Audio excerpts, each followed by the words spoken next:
మానవ శరీరాన్ని గురించి కొన్ని మాటలను మనం ధ్యానిస్తున్నాం. దేవుని పిల్లారా, మనిషి శరీరం గురించి దేవుడు పెట్టుకున్నటువంటి ఆశలు, ఆయన కన్న కలలు, అంతకు మించి దానిని తయారు చేయడానికి దేవుడు పడిన కష్టం, ఇదంతా కూడా బైబిల్ గ్రంథంలో చాలా స్పష్టంగా లిఖింపబడి ఉన్నది. ఈ రోజున మానవ దేహము అనగానే ఒకంత భయం ఉన్నప్పటికీ కూడా ఎందుకో దానితో దేవుడిని నమ్మటం, దేవుని పనులు జరిగించటం, దానిని గురించిన దేవుని ఉద్దేశాలు తెలుసుకోవటం, ఇవన్నీ కూడా మనిషికి అంతగా పట్టట్లేదండి. శవాన్ని చూస్తే మనకు భయం వేస్తుంది. ఆ మధ్యకాలంలో బాంబేలో కరోనా పేషెంట్లు బాగా పెరిగిపోతే మరణాల సంఖ్య చాలా ఎక్కువైంది. అప్పుడు ఆ శవాలను తీసుకువెళ్ళటానికి వారి తాలూకు బంధువులు రాని కారణంగా శవాలను మంచాల మీద అలాగే ఉంచేశారు. శవం ఉన్నటువంటి మంచం పక్కనే పేషెంట్ని పడుకోబెట్టారు. అనగా ఎడమవైపున శవం నల్ల కవర్లో చుట్టి కట్టి పెట్టారు, కుడివైపున శవం నల్ల కవర్లో చుట్టు పెట్టారు, మధ్యలో పేషెంట్. ఎలా ఉంటుంది మీరు ఒకసారి ఆలోచించండి. ఇవాళ కూడా చెన్నైలో జరిగినటువంటి ఒక హాస్పిటల్లో ఉన్నటువంటి స్థితిని పేపర్లో వేశారు ఒక ఫోటోగా. అదేమిటంటే యువతల బెడ్ మీద శవాన్ని పెట్టారు, అటుపక్క బెడ్ మీద కరోనా పేషెంట్ ట్రీట్మెంట్ తీసుకుంటున్నాడు. భయం వేసి అటు తిరిగి పడుకున్నాడు. అసలు కరోనా వచ్చిందని తెలిస్తేనే భయంతో వణికిపోతున్నటువంటి రోజులు ఇవి. అటువంటిది ఇక శవం పక్కన పడుకోబెడితే ఎలా ఉంటుంది మీరు ఆలోచించండి. వాడు కరోనా వచ్చి చచ్చిపోయాడు, వాడు పక్కన నన్ను పడుకోబెట్టారంటే కాసేపటికి నేను కూడా చచ్చిపోతానేమో అనే భయంతో వాడు ముందే చచ్చిపోతాడు. ఎందుకో మానవ దేహము అనగానే మనిషికి, మనందరికీ కూడా ఒక విధమైనటువంటి భయం అండి. శవం అనగానే శవాన్ని చూడడానికి మనం అంత ఇష్టం చూపించం, కనబరచం. అలాగే ఒక యాక్సిడెంట్ను చూడాలన్నా, యాక్సిడెంట్లో ఛిద్రమైపోయినటువంటి దేహాలను చూడాలన్నా కూడా మనకు ధైర్యం సరిపోదు. కానీ ఈ దేహాన్ని తయారు చేయటానికి దేవుడు వినియోగించినటువంటి జ్ఞానము, తెలివితేటలు, మేధస్సు, ఆ దేహాన్ని భూమి మీద బ్రతికించి ఉంచడానికి దాని అనుబంధంగా నిర్మించినటువంటి సృష్టి, ప్రకృతి, ఇదంతా కూడా శరీరంతో ఎంతవరకు సుఖపడగలము, దీన్ని ఎంత మంచి ఇంట్లో దీనికి ఎంత మంచి దీనికి ఎంత అందమైన స్త్రీ, అందమైన పురుషులు ఎక్కువ మా వంశంలో అయితే దేహంలో గురించి దేవుడు అనుకున్న విషయాలు వేరు, జరిగించాల్సిన పనులు వేరు, అని నేడు జరుగుతున్న శరీరాన్ని ధరించుకున్నటువంటి మనిషి తనకు ఎందుకు ఈ దేహం ఇవ్వబడినది ఏనాడు ఆలోచించిన పాపాను పోలేదు. నాటి నుండి నేటి వరకు ఏదేను తోటలోని ఆదాము అవ్వల దగ్గర నుండి నేడు చనిపోతున్నటువంటి లేదా చనిపోయిన మనుషుల వరకు, బ్రతికున్న మన వరకు కూడా ఈ శరీరం గురించి లోతుగా ఆలోచించిన వాళ్ళు, ఈ దేహం గురించి దేవుని వైపు నుండి ఆలోచించడానికి ప్రయత్నించిన వాళ్ళు చాలా చాలా తక్కువ. శరీరం ఉన్నది తినడానికి, సుఖపడడానికి అని మాత్రమే అనుకుంటున్నారు. అయితే దేవుడు దానిని ఒక విశేషమైనటువంటి నిర్మాణముగా అభివర్ణించి భూమి మీద ఉన్నటువంటి తన బిడ్డల ద్వారా తన ఆశలు నెరవేర్చుకోవడానికి రూపింపబడినటువంటి ఒక ప్రత్యేక దేవాలయముగా మనిషి దానిని తెలుసుకోలేకపోతున్నాడు. నేటికి తెలుసుకోలేకపోతున్నాడు. దుష్టుడు మానవుల హృదయాలను కబళించి వారి దేహాల ద్వారా పాపాలు జరిగించాడు అనే సంగతి మనకు తెలుసు. మానవ హృదయాలను ఆక్రమించుకుని తన మాటలతో వాటిని నింపి ఆ హృదయం నుండి వెలువడేటటువంటి కోరికల ద్వారా శరీరమునకు కొన్ని కోరికలు పుట్టించి దానిని తీర్చుకోవడమే జీవిత ధ్యేయము, దానిని మించినది ఇహ మరేదీ లేదు అనే స్థితికి వాడు ప్రపంచాన్ని తీసుకువెళ్ళిపోయాడు. దాంతో మనిషి శరీరాన్ని పాపభూయిష్టంగా తయారు చేసుకున్నాడు, పాపభూయిష్టంగా మలచుకున్నాడు అని మనం చెప్పవచ్చు. మలచుకున్నాడు, మార్చేసుకున్నాడు.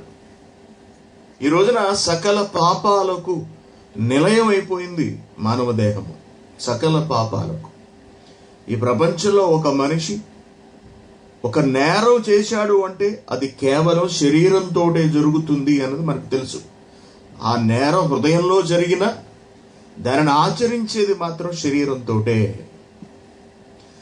అంత విషపూరితమైనదిగా ఈ మానవ దేహం తయారైపోయింది. అందుకే దేవుడు ఈ దేహం గురించి చాలా చాలా హెచ్చరికలు మానవాళికి చేసుకుంటూ వెళ్ళాడు అనే విషయాన్ని నిన్న మనం రోమిలకు రాసిన పత్రికలో పరిశీలించాం. మరలా ఒక్కసారి మనం అక్కడికి వెళితే రోమిలకు రాసిన పత్రిక 8వ అధ్యాయం 12వ వచనం, శరీరానుసారముగా ప్రవర్తించుటకు అంటే శరీరం చెప్పినట్టుగా వినడానికి దానిని అనుసరించి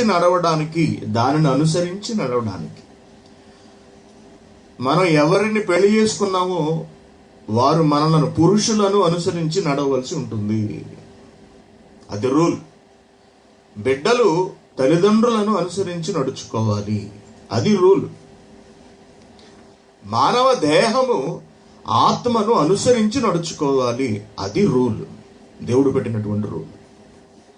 మానవ శరీరము లోన ఉన్నటువంటి ఆత్మ నిర్దేశిస్తున్న విధముగా తన ప్రయాణాన్ని కొనసాగించాలి, దాని నడవడికను ఉండాలి, ఇది రూల్. మన గేదె మనం చెప్పినట్టుగా మన వెనక రావాలి. మన గేదె మనం పాలు పెదకడానికి వెళితే పాలునివ్వాలి, అది రూల్. మన కుక్క మనం గద్దించగానే నోరు మూసుకుని మనకు లోబడాలి, అది నియమం, అది రూల్. అలాగే మానవ దేహము కూడా ఆత్మకు లోబడి ఆత్మ చెప్పినట్టుగా వ్యవహరించాలి. ఎందుకంటే ఆత్మ లేని నాడు శరీరము నిష్ప్రయోజనం గనుక. ఈ మాట మనందరికీ బాగా తెలుసు. యోహాను సువార్త 6వ అధ్యాయం 63వ వచనంలో అనేక సార్లు మనం దీని గురించి ఆలోచించాము. మళ్ళీ క్రీస్తు మాటల్లోని ఆంతర్యాన్ని మనం చూస్తే ఏం చెప్తున్నాడు ఆయన చూడండి. ఆత్మయే జీవింప చేయుచున్నది, శరీరం జీవించట్లేదు.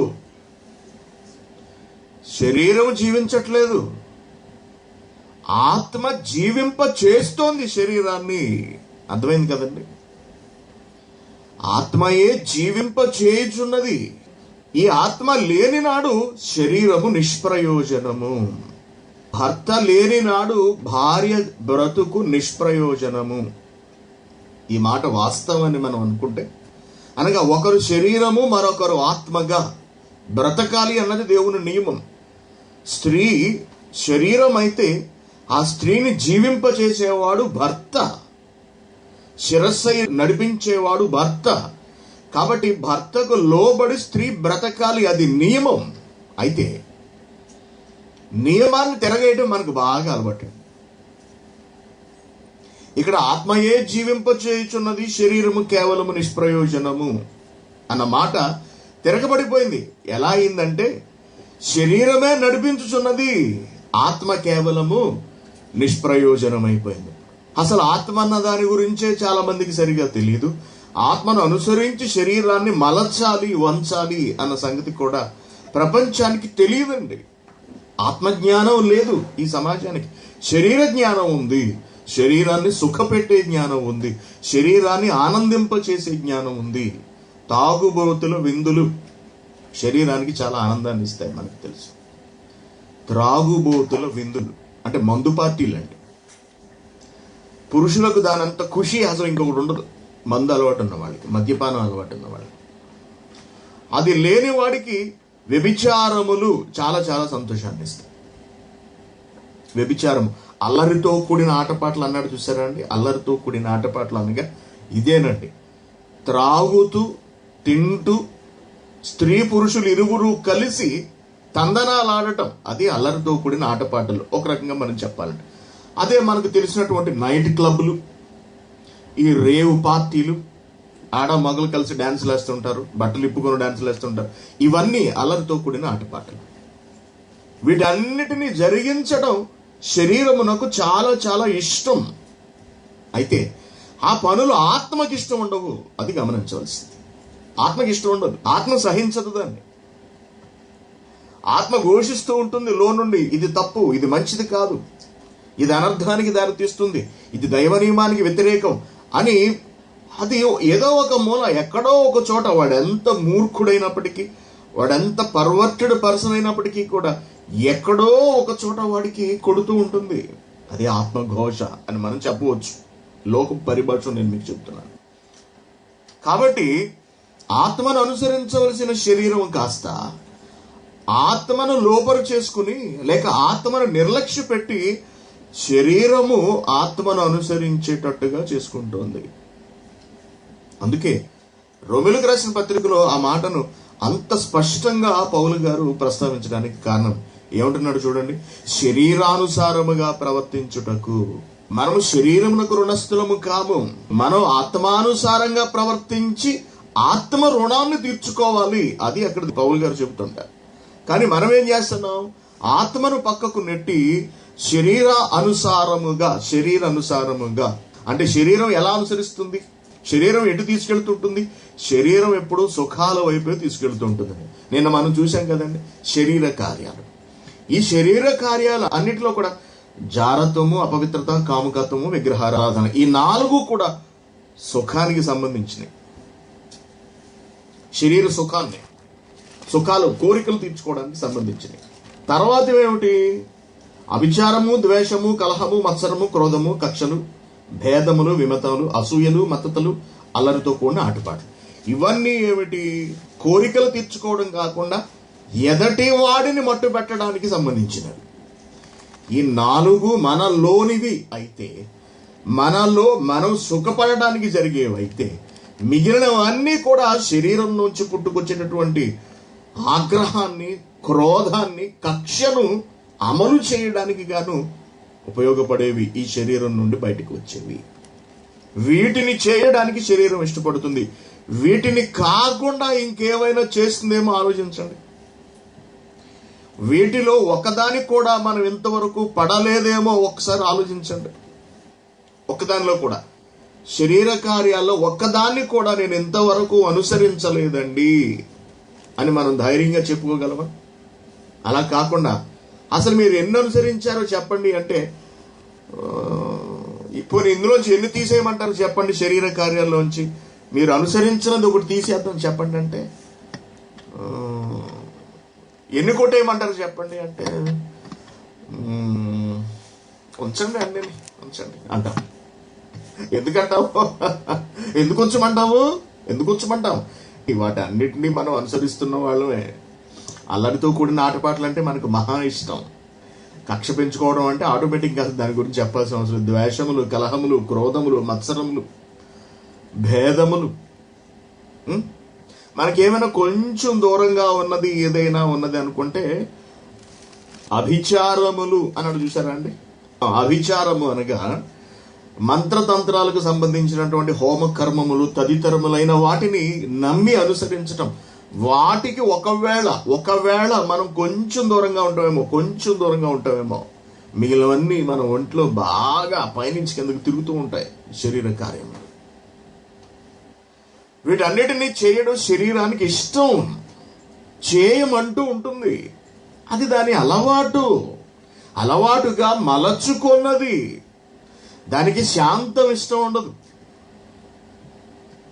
దానికి సాత్వికత ఇష్టం ఉండదు, దానికి క్షమ అంటే ఇష్టం ఉండదు. దేనికి? దేహానికి, ఈ శరీరానికి క్షమ ఇష్టం ఉండదు. కక్ష సాధింపు ఇష్టం, ప్రశాంతమైన జీవితం ఇష్టం ఉండదు. భేదములు, కలహములు ఇష్టం. ప్రశాంతమైన జీవితం ఇష్టం ఉండదు. కలహాలు ఇష్టం, గొడవలు, దెబ్బలాటలు ఇష్టం. ఏమండి, అల్లరితో కూడిన ఆటపాటలు ఇష్టం. ఎయిడ్స్ ఉందిగా అని కానీ ఆగుతున్నాం కానీనండి, ఎయిడ్స్ అనే జబ్బులు లేకపోతే మిగిలిన శరీర సంబంధమైనటువంటి రోగాలు వచ్చేస్తాయని చెప్పి ప్రపంచం ఆగుతుంది కానీనండి, లేకపోతే జారత్వం, అపవిత్రత, కాముకత్వం, విగ్రహారాధన, వీటన్నిటిలో మనం ఎప్పుడో ఆరితేరిపోతామండి. పెద్ద కంట్లో నలుసైపోయింది ఈ బైబిల్. ఏమండి, కంట్లో అతి పెద్ద నలుసైపోయింది మనకి బైబిల్. మన ఇష్టం వచ్చినట్టుగా బ్రతకడానికి లేకుండా ప్రతి దానికి అడ్డుపడిపోతుంది బైబిల్. ఒక నచ్చిన చూపు చూడడానికి లేదు, ఒక నచ్చిన మాట మాట్లాడడానికి లేదు, ఒక నచ్చిన పని చేయడానికి లేదు, ఒక నచ్చిన సుఖం అనుభవించడానికి లేదు. ఏమి చెయ్యాలన్నా సరే పక్కలో బల్లెల్లా తయారైపోయింది ఈ బైబిల్ మన పాలిట. అంటే వీటన్నిటిని మనం ఆలోచిస్తుంటే మన దేహము ఎంత దారుణంగా మనలను లోబరు చేసుకున్నదో మనం ఒక్కసారి ఆలోచించాలి. మనం తప్పు చేస్తున్నాము అనే ఆలోచన మనకి ఎంత మాత్రం రానివ్వదండి. మనం ధరించుకున్నటువంటి ఈ దేహము, ఈ పాప శరీర ఆకారం, దేవుడు పవిత్ర శరీర ఆకారాన్ని ఇచ్చాడు. దేవుడు ప్రారంభంలో పవిత్ర శరీర ఆకారాన్ని ఇచ్చాడు, పరిశుద్ధ శరీరాన్ని ఇచ్చాడు దేవుడు. అలాగే మనం కూడా పుట్టుకలో పరిశుద్ధ శరీరాన్ని ధరించుకుని పుడుతున్నాము. దేహంలో ఎంత మాత్రము పాపము లేదు. అయితే కాలక్రమేణా వయసు పెరిగే కొద్దీ లోకాన్ని చూస్తూ చూస్తూ చూస్తూ మనం అందరము కూడా చివరికి దీన్ని పాప పంకిలము చేసేసాము, పాప భూయిష్టం చేసేసాం, పాప శరీర ఆకారం అయిపోయిందండి. అందుకే రోమిలికి రాసిన పత్రికలో ఏమి హితవు పలుకుతున్నాడంటే, కాబట్టి సహోదరులారా, శరీరానుసారముగా ప్రవర్తించుటకు మనం శరీరమునకు రుణస్థులము కాము, శరీరమునకు రుణస్థులము కాము. మీరు శరీరానుసారముగా గనక ప్రవర్తించిన ఎడల మీరు చచ్చిపోతారు. జాగ్రత్త సుమి, మీరు చావవలసిన వారయుందురు. చావు అంటున్నాడు ఏమిటి? ఎవరి శరీరంతో ప్రవర్తిస్తే సుఖం అండి. శరీరం చెప్పినట్టుగా వింటే సుఖం అండి. రాత్రికి ఎవరన్నా పార్టీకి పిలిస్తే వెళితే ఎలా ఉంటుందండి? లైట్లు చీకట్లో అలా తిరుగుతుంటాయి, మెరిసే లైట్లు. అప్పుడప్పుడు ఒక పక్క నుంచి మంచి వంటకాల వాసన వస్తుంటది, ఒక పక్క నుంచి మద్యం ఆ వాసనతో కలిసి మందు స్మెల్ వస్తుంటది. కొంతమంది సిగరెట్లు కాలుస్తుంటారు. ఇంకా కొంచెం ముదురులైతే కనుక స్త్రీలను తెచ్చుకుని నాట్యాలు చేయిస్తూ ఉంటారు, తుళ్ళుతూ కీరింతలు కొడుతూ ఆనందోత్సాహాలలో తేలిపోతూ ఆ మద్యాన్ని సేవిస్తూ ఎనలేని సంతోషాన్ని పొందుతూ ఆనంద డోలికల్లో తేలియాడుతూ ఉంటారు మనుషులందరూ కూడా. ఏమిటి ఈ స్థితిలోకి వెళుతున్నది? ఏమిటి ఈ స్థితిని అనుభవిస్తున్నది? ఏమిటి? శరీరము. మరి దీని అంతటిని అనుభవిస్తుండగా మనకు సుఖం కలుగుతుండగా, ఏమండి, సుఖం కలుగుతుండగా చచ్చిపోతారు జాగ్రత్త సుమ అంటున్నాడు. ఏమిటి? దాంపత్య జీవితం ద్వారా భార్యాభర్తలు ఏకమవ్వాలి. అలా కాకుండా వ్యభిచారము, జారత్వము ద్వారా కూడా ఏకం కావచ్చు. దాని ద్వారా కూడా ఎనలేని సుఖం ఈ శరీరానికి లభిస్తుండగా చచ్చిపోతారు అంటున్నాడు. ఏంటి చెప్పండి? ఏమండి, మనం తప్పు చేయడం ద్వారా, పాపము చేయడం ద్వారా సుఖం అనుభవిస్తున్నావా, బాధలను అనుభవిస్తున్నావా? చెప్పండి, ఎవరైనా సరే ఆలోచించండి. పాపము చేయడం ద్వారా మనకి ఎప్పుడు సుఖమే లభిస్తుంది, సంతోషమే లభిస్తుంది, ఆనందమే దొక్కుతుంది. మనకు చావు ఎక్కడొస్తుంది? ఎవడో బుద్ధిహీనుడు సరైన జాగ్రత్తలు తీసుకోకపోబట్టి వాడికి ఎయిడ్స్ వచ్చింది, వాడి శరీరం కూలిపోతుంది. అక్కడ దేవుడు మాట్లాడుతున్నది, లేక రచయిత మాట్లాడుతున్నది శరీర సంబంధమైన చావు గురించా? కాదండి. శరీరం చెప్పినట్టుగా వినడం వల్ల జరిగే ఆత్మచావు గురించి మాట్లాడుతున్నాడు.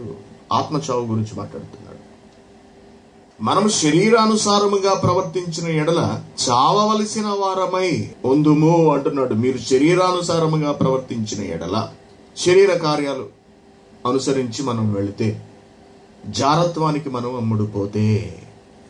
నేను మీకు కొన్ని ఉదాహరణలు చెప్పాను. నేను ఒక చెట్టుకి 2 అస్థి పంజరాలు వేలాడుతున్నాయటండి.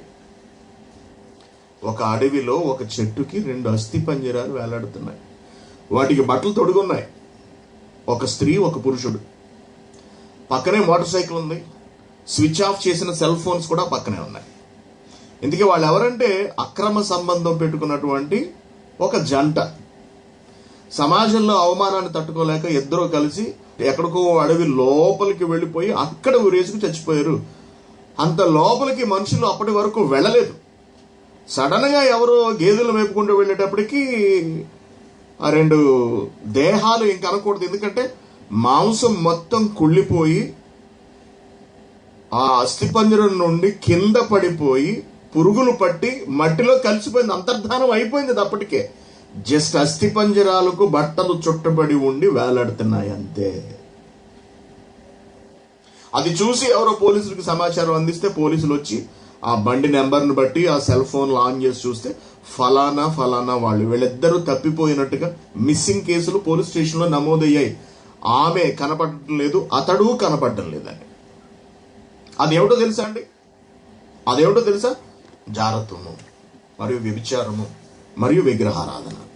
చచ్చిపోయారు. చచ్చిపోవడానికైనా సరే సిద్ధం. బాగా గమనించాలి, మీరు బాగా గమనించండి. చావటానికైనా సిద్ధపడతామే తప్పించి మనిషి పాపాన్ని విడిచిపెట్టడానికి మాత్రం మనస్కరించడు అసలు ఎట్టి పరిస్థితుల్లోనూ. అదండి శరీరానికి సుఖానికి ఉన్నటువంటి బంధం. అందుకే శరీరం గురించి అన్ని హెచ్చరికలు చేసుకుంటూ వెళ్ళాడు దేవుడు.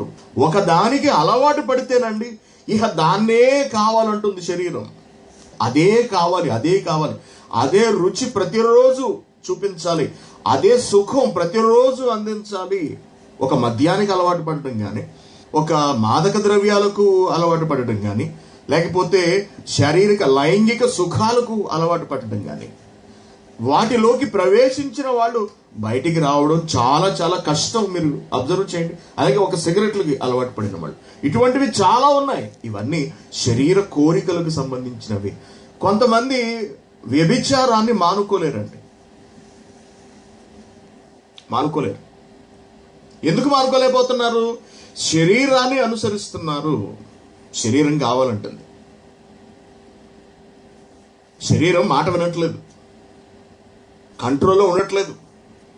సాయంత్రం అయ్యేటప్పటికి నోట్లో కడుపులో మందు పడిపోవాలి, లేకపోతే కాళ్ళు చేతులు వణుకుతుంటాయి. ఇక అసలు ఎవరి మాట వినరు అనమాట. ఆ సమయానికి అది పడిపోవాల్సిందే. అంటే ఏమైంది? వాడి శరీరం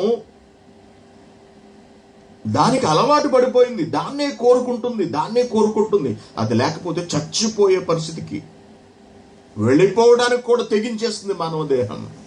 అందుకే జరుగుతున్నాయి ఈ ఆత్మహత్యలు. శరీరం దీని అంతటికీ కారణము, శరీరంలోని కోరికలు కారణము, జీవపు డంబములు కారణం. నువ్వు సినిమాల్లో యాక్ట్ చేస్తున్నావు, నీకయ్యో 2-3 సినిమాలు ఉన్నాయి. అన్ని సినిమాల్లోనూ నువ్వే యాక్ట్ చేసేయాలంటే ఎలా కుదురుతుంది? ఆ కుర్రాన్ని చాలా సినిమాల నుంచి తప్పించేశారట. ఏవో రాజకీయాలు, కుటుంబ రాజకీయాలు, వాళ్ళ వాడిని హీరోగా చేసుకోవాలనే తాపత్రయంతో ఎవరో మొత్తానికి కొంతమంది కొన్ని సినిమాల నుండి ఆ కుర్రాన్ని తప్పించారటండి. అంతే, అతడు బెంగపెట్టేసుకుని ఆత్మహత్య చేసుకున్నాడు. ఏదో సినిమాలో నటిస్తున్నావుగా, నీకు ఎంతో కొంత పేరు వచ్చిందిగా, చచ్చిపోతే ఏమొస్తుంది? అంటే చావుకైనా తెగించడానికి సిద్ధపడ్డాడే తప్పించి అది లేకుండా ఆ స్టార్ డమ్ అనేది లేకుండా బ్రతకడానికి మాత్రం అతడు అంగీకరించలేక, అతడి శరీరం అంగీకరించలేదు. చూసారా అండి? మూలం ఎక్కడుందో ఎవరికి అర్థం కావట్లేదు. ఆత్మహత్యకు కారణాలు ఏమిటని వెతుకుతున్నారు. అంటే ఎవడన్నా ఇబ్బంది పెట్టాడా, ఎవడన్నా బాధ పెట్టాడా, లేకపోతే ఎవడన్నా బ్లాక్మెయిల్ చేశాడా, దీని వెనక ఎవరెవరు ఉన్నారు? అసలు దీని వెనక ఎవరు లేరండి. దీని వెనక ఉన్నది వాడి శరీరం. ఆ శరీరానికి వాడు అలవాటు చేసినటువంటి ఆ జీవపు డంబం, వాడు అలవాటు చేసిన జీవపు డంబం, వాడి నరాన జీర్ణించుకుపోయినటువంటి స్టార్ డమ్, ఒక పెద్ద స్టార్ను అయిపోవాలనే కోరికే వాడి దేహంలో అల్లుకుపోయి అది దక్కనప్పుడు చివరికి వాడిని సర్వనాశనం చేయడానికి కూడా వెనకాడలేదు. అంత అందమైన కుర్రాడు, మంచి పర్సనాలిటీ, ఎంతో అందగాడు. ఏమి ఉపయోగించాడు చెప్పండి తన శరీరాన్ని దేవుని కొరకు? ఏం ఉపయోగించగలిగాడు? ఏం ఉపయోగించలేదు. అంటే యేసుక్రీస్తు గారు ఇక్కడ పలికిన ఈ మాట, ఏ మాట? ఆత్మయే జీవింపచేయుచున్నది, శరీరము కేవలం నిష్ప్రయోజనం అనే ఈ మాట ప్రపంచానికి తెలియదు. ఆలోచించండి మీరు, ప్రపంచమునకు ఈ మాట తెలియదు. 2005 వరకునండి నాకు కూడా ఈ మాట తెలియదండి. 2005 సంవత్సరం వరకు ఆత్మయే జీవింపచేయుచున్నది, శరీరము కేవలము నిష్ప్రయోజనం అనే మాట నాకు తెలియదు. అసలు ఈ శరీరంలో ఆత్మ ఉన్నదన్న సంగతి నాకు అసలు తెలియదు. అప్పటి వరకు ఏ బోధకుడు నాకు చెప్పలేదండి.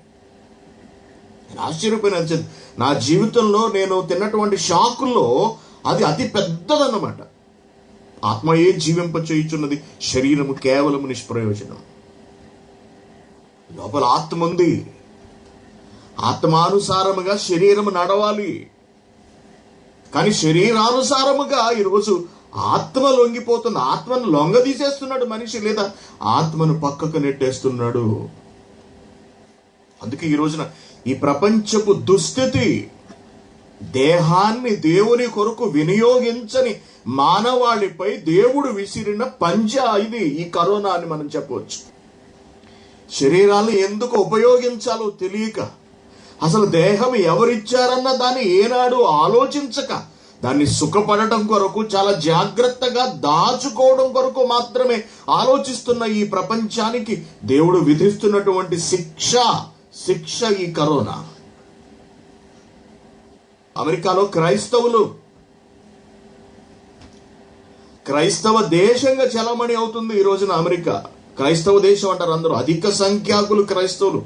అధికారిక మతంగా క్రైస్తవ్యం లేనప్పటికీ అది ప్రజాస్వామ్యం కాబట్టి అధిక సంఖ్యాకులు క్రైస్తవులు అయ్యుండి కూడా దేవుని కొరకు పరిశ్రమించే వాళ్ళు అసలు ఎంతమంది? ఏమండి, ఏ రకమైనటువంటి జాడ్యం పుట్టినది అమెరికా నుంచే వస్తుంది మనకు తెలుసు. బూతు సినిమాలు అన్ని అమెరికా నుంచి వచ్చేవే, అధిక శాతం అమెరికా. అక్కడ రిస్ట్రిక్షన్స్ లేవు, నియమ నిబంధనలు అంటూ లేవు. నీ శరీరాన్ని నీ ఇష్టం వచ్చినట్టు నువ్వు ఎలా అయినా వాడొచ్చు. నువ్వు బూతు సినిమాల్లో నటిస్తావో, మామూలు సినిమాల్లో నటిస్తావో, ఇంకేమైనా చేసుకుంటావో నీ ఇష్టం. నీకు స్వేచ్ఛ ఉంది, అదే వ్యక్తి స్వేచ్ఛ. అది నిన్నెవరు మేము ఆపలేము. ఒంటి నిండా బట్టలు వేసుకోరు అమెరికన్స్. మీరు చూడండి, అరకొర్ర బట్టలు మాత్రమే వేసుకుని తిరుగుతుంటారు అక్కడ. కారణం ఏమిటి?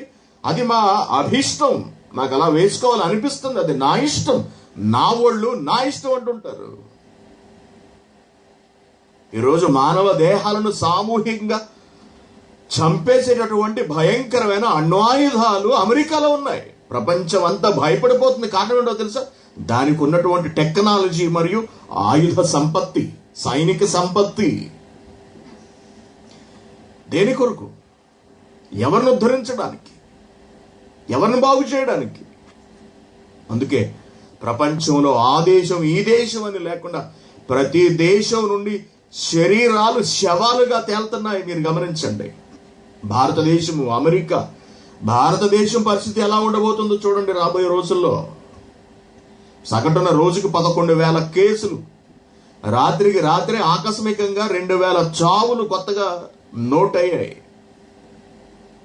ఇప్పుడు చెబుతున్న లెక్కలన్నీ కూడా తప్పు లెక్కలు, కాకి లెక్కలు. భారతదేశంలో చూపిస్తున్నవన్నీ కూడా అనధికారికంగా 2 కోట్ల మందికి ఇప్పటికే కరోనా వచ్చేసి ఉంటుందని అంచనాలు ఉన్నాయి. 2 కోట్ల మందికి. ఇప్పటికీ కొన్ని వేల మందికి పైగా, జస్ట్ 5,000, 6,000, 7,000, 8,000 చూపిస్తున్నారు. కొన్ని వేల మందికి పైగా చచ్చిపోయి ఉంటారు ఇప్పటికే భారతదేశంలో ఒక అంచనా. డిసెంబర్ నాటికో నవంబర్ నాటికో ఇది విపరీతమైన స్థాయిలోకి వెళ్ళిపోయి ఊహించలేనన్ని మరణాలకు దారితీస్తుంది అంటున్నారు. ఎందుకు ఇలా రాలిపోతున్నాయి మానవ దేహాలు? దేహపు విలువను మనిషి గుర్తించట్లేదు. దాన్ని చేయడం వెనుకున్నటువంటి దేవుని కష్టాన్ని ఆలోచించట్లేదు. మానవ దేహంతో నేను ఎందుకు బ్రతుకుతున్నాను అనే విషయాన్ని మనుషులు పట్టించుకోవట్లేదు. కాబట్టి కొద్ది మందిని శిక్షించడం ద్వారానైనా ఎంతో మందికి బుద్ధి చెప్పాలి అని దేవుడు ఆశపడుతున్నాడు.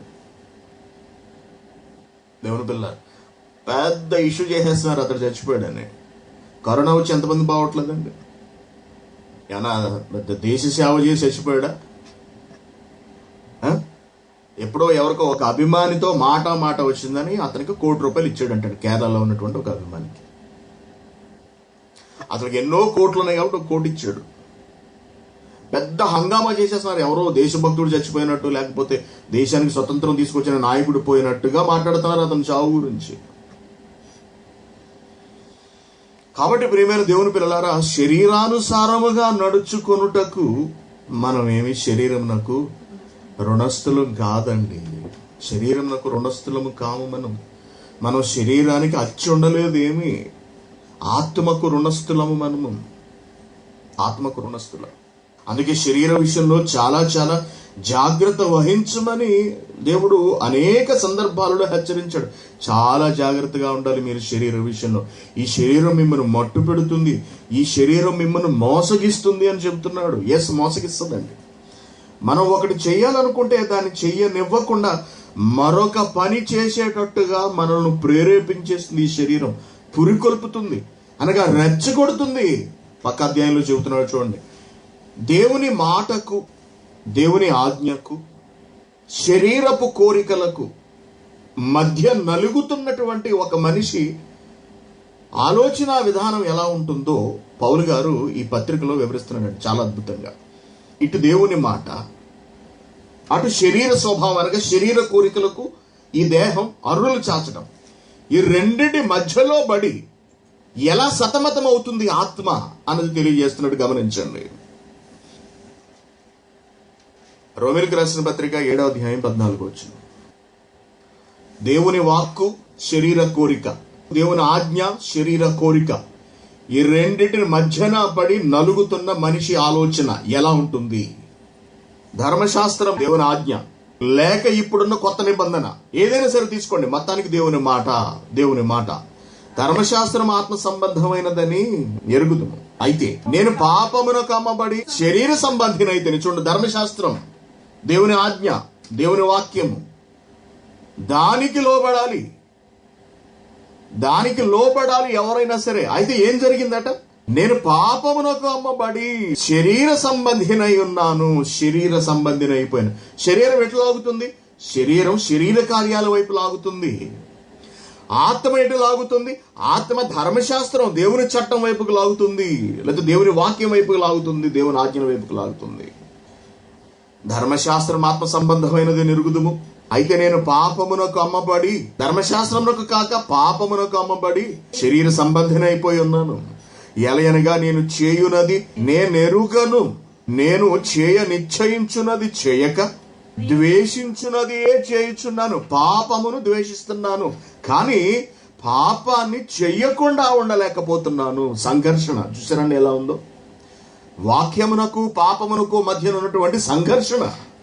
ఏమంటున్నాడు? నేను చేయునది నేనెరుగను, నేను చేయ నిశ్చయించున్నది చేయక ద్వేషించున్నది చేయుచున్నాను. దేన్ని వద్దనుకుంటున్నాను అదే చేస్తున్నాను. పాపం అంటే అసహ్యం, కానీ చేసేది పాపం. ఎలా ఉంది చూసారండి? ఎందుకు అలా చేస్తున్నాడు? ద్వేషిస్తున్న దాన్ని ఎందుకు చేయగలుగుతున్నాడంటే పాపానికి అమ్మేసుకున్నాడు, శరీరానికి అమ్మేసుకున్నాడు తన్ను తాను. అనగా శరీరమునకు లోబడిపోయాడు అని అర్థం. ఇచ్చయింపనిది నేను చేసిన ఎడల ధర్మశాస్త్రం శ్రేష్టమైనదైనట్టు ఒప్పుకొనుచున్నాను. ఇచ్చయింపనిది నేను చేసిన ఎడల ధర్మశాస్త్రం శ్రేష్టమైనదైనట్టు ఒప్పుకొనుచున్నాను. కావున ఇకను దాని చేయునది నా యందు నివసించు పాపమే గాని నేను కాదు. దేహములో పాపము నివసిస్తోందట. ఎంత విడ్డూరం చూడండి. శరీరములో పాపము నివసిస్తోంది కాబట్టి నేనేం చేస్తున్నా నాకు తెలియట్లేదు, ఆ పాపమే నా చేత ఈ తప్పు చేయిస్తోంది అంటున్నాడు. నా యందు అనగా నా శరీరమందు మంచిది ఏది నివసింపదని నేను ఎరుగుదును. మంచిది ఏది లేదా ఈ శరీరంలో, అనగా మంచిది ఏది కూడా ఉండడానికి వీలు లేనిది దేవుడిచ్చాడా? కాదు. దేవుడు చాలా మంచిది ఇచ్చాడు. అప్పుడే పుట్టినటువంటి పసిబిడ్డలు చాలా మంచివాళ్ళు. కపటం లేదు, కల్మషం లేదు, ద్వేషం లేదు, కక్ష లేదు, క్రోధం లేదు, కామం లేదు, జారత్వం లేదు, విగ్రహారాధన లేదు, ఏమీ లేదు. నిర్మలులు వాళ్ళు, పవిత్రులు వాళ్ళు, పరిశుద్ధులు. ఏ విషయంలో మాట్లాడుతుంది? ఇవన్నీ శరీర విషయంలో పవిత్రులు, పరిశుద్ధులు. జన్మ పరమార్థము ఉన్నది, అది ఎంతో గొప్పది. బ్రతుకుకు ఒక ఔచిత్యం ఉన్నది, శరీరానికి ఒక కారణం ఉన్నది, దేహ నిర్మాణానికి. అయితే వయసు వచ్చిన తర్వాత లేదా వయసు పెరుగుతూ ఉండగా బాలుర దశకు వచ్చే నాటికే శరీరం ఏమైపోయింది? మంచిది కాకుండా పోయింది. పుట్టుకలో మంచిది, తర్వాత మంచిది కాకుండా పోయింది. దేవుడు ఇవ్వలేదు చెడ్డదాన్ని, మనిషి చేసుకున్నాడు చెడ్డదానిగా. మనం చేసుకున్నాం దీన్ని చెడ్డదానిగా. నేను చెడును చూస్తేనే కదండి నా కళ్ళు చెడిపోతాయి. నేను వ్యభిచరిస్తేనే కదా నేను పాపం చేసిన వాడిని అవుతాను. నేను దొంగతనం చేసిన నాడే కదా నేను దొంగనవుతాను. అంటే నేను చెయ్యాలి. దేంతో చెయ్యాలి? శరీరముతో చెయ్యాలి. క్రియ శరీరముతో జరగాలి. అప్పుడే అది కార్యరూపంలోకి వస్తుంది, అప్పుడే అది పాపం అవుతుంది. కాబట్టి ఆ స్థితికి మనిషి వెళ్ళిపోయాడు, శరీరం వెళ్ళిపోయింది. కాబట్టే నా శరీరమందు మంచిది ఏదియు నివసింపదని నేను ఎరుగుదును, మేలైనది చేయవలనను కోరిక నాకు కలుగుచున్నది. మేలైనది చేయవలనను కోరిక నాకు కలుగుచున్నది, కానీ దానిని చేయుట మాత్రం నాకు నా వల్ల అవట్లేదన్నాడు. నేను దాన్ని చేయలేకపోతున్నాను, నా వల్ల కావట్లేదు. నేను చేయగోరు మేలు చేయగోరని కీడే చేస్తున్నాను. నేను కోరని దానిని చేసిన ఎడల దానిని చేయనది నా యందు నివసించు పాపమే గాని ఇకను నేను కాదు. కాబట్టి మేలు చేయగోరు నాకు కీడు చేయుట కలుగుచున్నదని ఒక నియమం, ఒక రూల్ ఏదో నాకు కనబడుతోంది, ఉన్నట్టుగా నాకు కనపడుతోంది. అంతరంగ పురుషుని బట్టి దేవుని ధర్మశాస్త్రమందు నేను ఆనందించుచున్నాను గాని వేరొక నియమము, అనగా దేవుని ఆజ్ఞను మించిన నియమము, దేవుని వాక్యమునకు అవకాశం ఇవ్వని, చోటివ్వని నియమము నా అవయవములలో ఉన్నట్టు నాకు కనబడుచున్నది. అది నా మనస్సునందున్న ధర్మశాస్త్రముతో పోరాడుచు నా అవయవములలోనున్న పాప నియమమునకు నన్ను చెరపట్టి లోబరుచుకొనుచున్నది. నియమము అంటున్నాడు, అదే పాప నియమము. రూల్ చేస్తోంది. ఈ శరీరం రూల్ చేస్తోంది, నియమాలు విధిస్తోంది. దాని నియమంలోనికి మనుషులందరినీ కూడా లాగేస్తోంది. అవే శరీర కార్యములు. ఎంత ప్రమాదం వచ్చిందో చూడండి. అసలు దేవుని పిల్ల చేయాలనుకున్న మంచి చేయక దేన్ని వద్దనుకుంటున్నావో దాన్నే చేస్తున్నావు. అంటే ఎందుకింత బలహీనుడు అయ్యావు నువ్వు? మందు మానేద్దాం అనుకుంటున్నాను కానీ మానలేకపోతున్నానండి. సిగరెట్ మానేద్దాం అనుకుంటున్నాను కానీ మానలేకపోతున్నానండి. మధ్యాహ్నం రాత్రి తాగితే తప్ప నాకు మనిషి అంత ఉంటుందండి. నీళ్ళెవరు తీసేస్తారు? ఇంక పనికిరాదు నీకు, నీళ్ళెవరు పనికిరాదురా నాయన, నువ్వు ఇంక మార్చురీకే ఇంకొక సీసా కానీ తాగావా, నువ్వు అటు నుంచి అంటే నెమ్మదిగా తూలుకుంటూ మార్చురీకి వెళ్ళిపో అని చెప్తాడు డాక్టర్. నా దగ్గరికి రాక ఇంకా. మార్చురీ అంటే శవాల నుంచే చోటు, చచ్చిపోయిన తర్వాత మార్చురీకి వెళ్ళిపోవటాకైనా సిద్ధమే గాని లోపలికి చుక్క రానివ్వకపోతే ఈ శరీరం ఊరుకోదండి. ఊరుకోదు, వేయాల్సిందే. దానికి అలవాటు చేశాడు మనిషి. హాస్పిటల్కి వెళితే డాక్టర్ తిట్టుకుండా తిడతాడు. నీకు సిగ్గుందా? నువ్వు మనిషివా, పశువా, కుక్కవా? నీకు ఎన్నిసార్లు చెప్పాను తాగొద్దు అని. కానీ వాడి మాటలన్నీ విని జీవితం మీద విరక్తి వస్తుంది. ఇంకెప్పుడు ఈ దరిద్రపు కొట్టు మందు జోలికి వెళ్ళకూడదని అనుకుంటాం. సాయంత్రం వెళ్ళేటప్పటికి మళ్ళీ మామూలే.